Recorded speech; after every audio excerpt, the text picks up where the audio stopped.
Hi, I'm Sunny. Today I'm going to tell you my story. But before I continue, please like, share, and subscribe to hear more stories like this. My brother Callum is 2 years older than me, and for as long as I can remember, he's been competitive in the strangest ways. Not about grades or careers or normal sibling rivalry things, about food. Specifically about being the person who discovers restaurants first, who has the best taste, who knows the food scene better. It started when we were teenagers.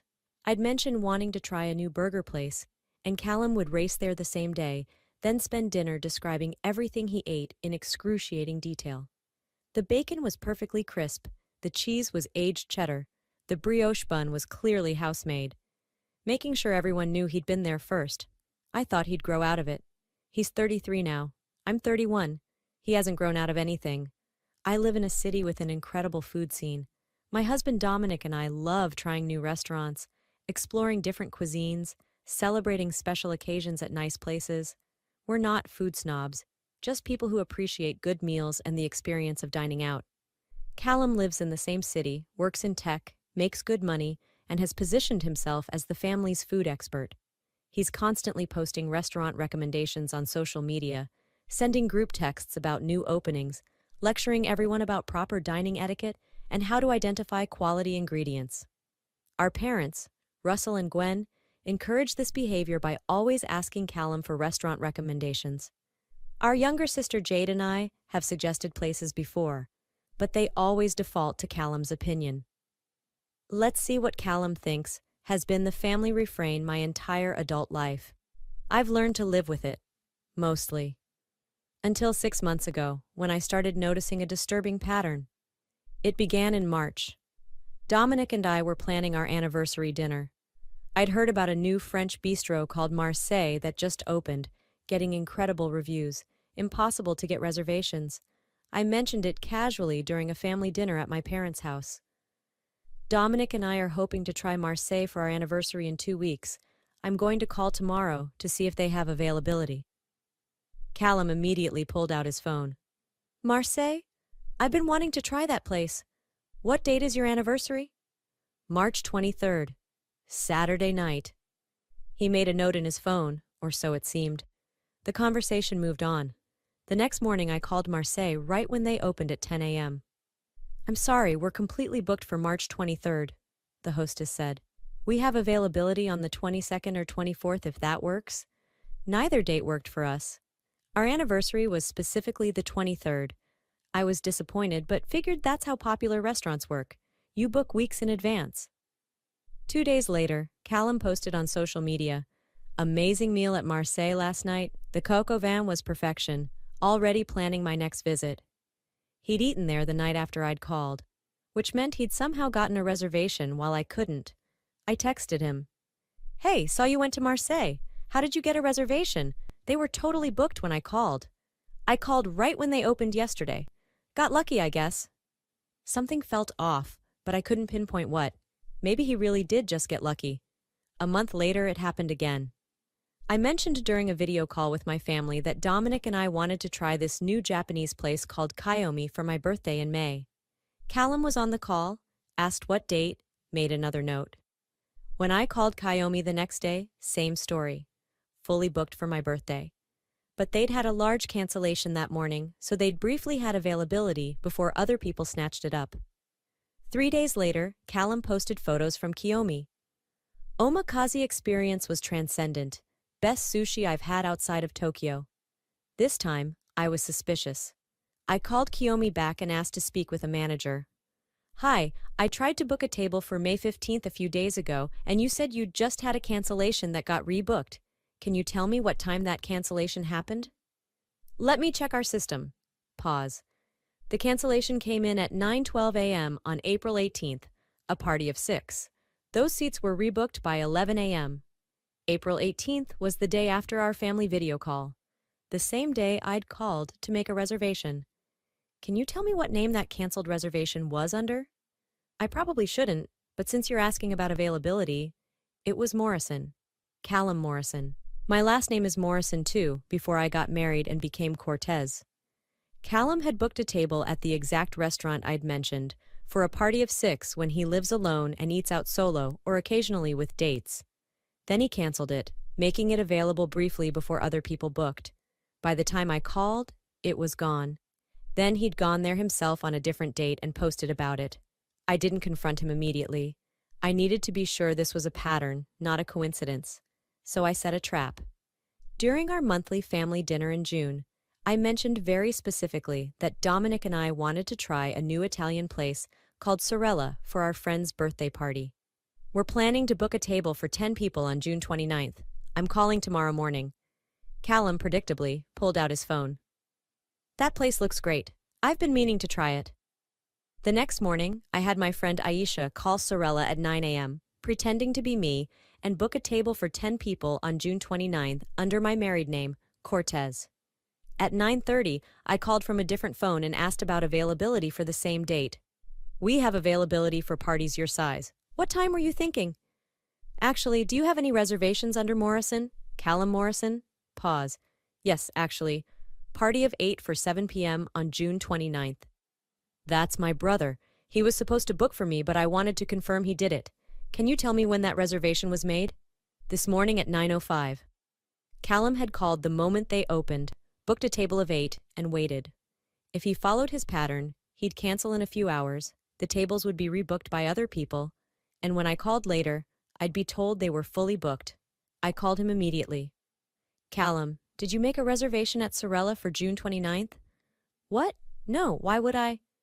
Because you have a reservation there under your name for party of 8 at 7 p.m., the exact date I mentioned wanting to go last night.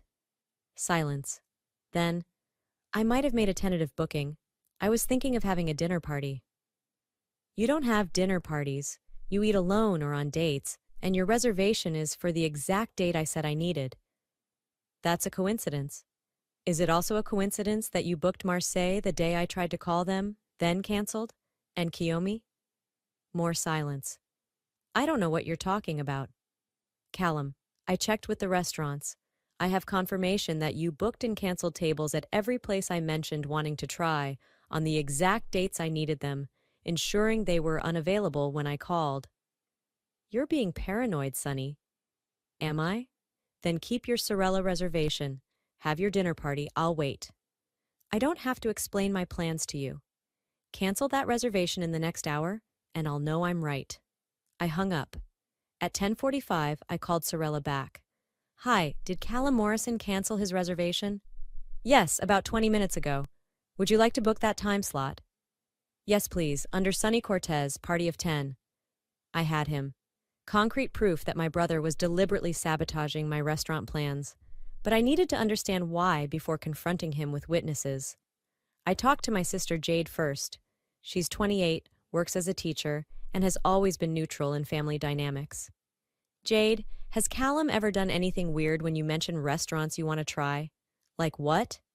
Like booking them and canceling so you can't get reservations? That's oddly specific. Why? I explained the whole pattern. Jade was quiet for a long time. Now that you mention it, I wanted to try this brunch place for my birthday 2 years ago.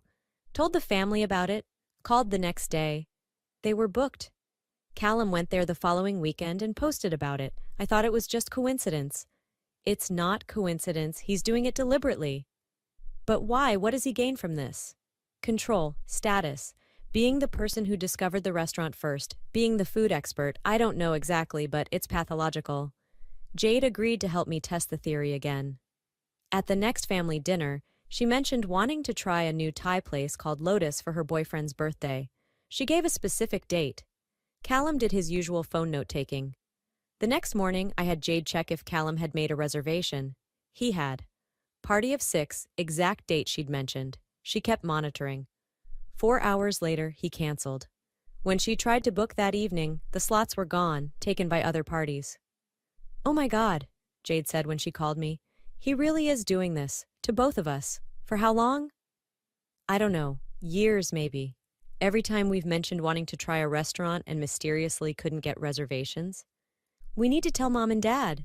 I agreed, but I knew our parents wouldn't believe us without overwhelming evidence. Russell and Gwen thought Callum walked on water, especially regarding restaurants. He was their food expert. their sophisticated son who knew the dining scene. Dominic suggested I document everything. I created a spreadsheet. Every restaurant I'd mentioned in family conversations or group texts over the past year. Every time I'd failed to get a reservation. Cross-referenced with Callum's social media posts and restaurant check-ins. The pattern was undeniable. 15 restaurants over 12 months. I'd mention them, failed to get reservations on my requested dates, then Callum would post about eating there within 2 weeks, 15 times. I brought the documentation to Sunday dinner at my parents' house. Callum was already there, showing mom and dad photos from his latest restaurant discovery. I waited until everyone was seated. I need to talk about something that's been happening. Callum has been deliberately sabotaging my restaurant reservations. Callum laughed. What are you talking about? I'm talking about you booking tables at every restaurant I mention wanting to try, on the exact dates I need them, then canceling so they're fully booked when I call. That's ridiculous. I pulled out my printed spreadsheet. 15 restaurants in the past year. I mention them at family dinners or in group texts. The next day, you book reservations for the exact dates I mentioned. Then you cancel those reservations within hours, making the tables available briefly before other people book them. By the time I call, there's no availability. Then you go to those same restaurants on different dates and post about them on social media. My father looked confused. Sonny, that seems like a lot of coincidences. I have confirmation from 3 restaurants that Callum Morrison canceled reservations on the exact dates I tried to book, and Jade's experienced the same thing. Jade nodded. He did it to me with Lotus last month. I watched it happen in real time. Callum's face reddened. I make a lot of reservations.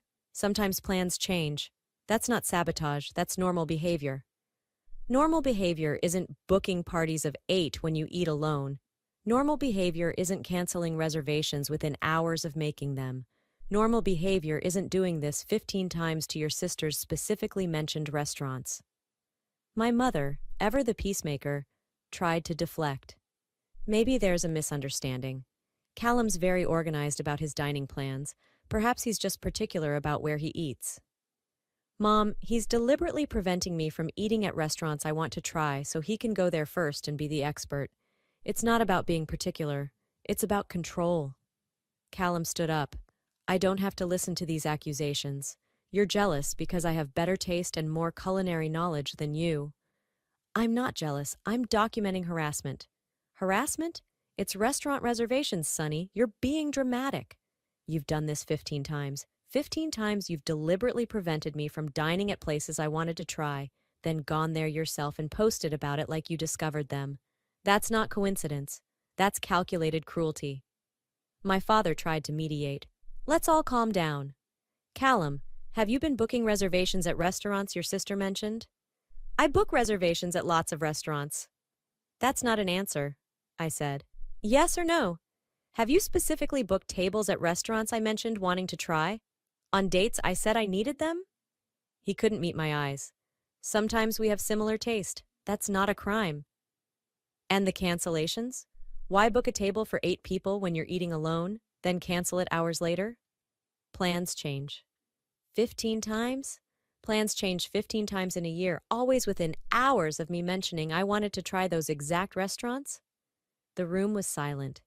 Even my parents, who always defended Callum, seemed to realize the pattern was indefensible.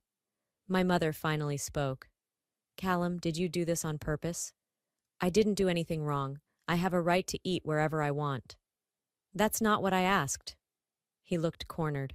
Fine, yes. I made reservations at places Sonny mentioned. And yes, sometimes I canceled them. But it's not sabotage. I was considering going, then decided not to. It's not my fault other people booked those slots before she could. You canceled them within hours of making them, I said, deliberately creating a window where the slots would be taken. You knew I was calling that day because I told the family I was calling. You sabotaged me deliberately. I just wanted to try those places first. Is that so wrong? You always act like you discover restaurants, but you're just following trends. I have actual culinary knowledge. There it was. The real reason.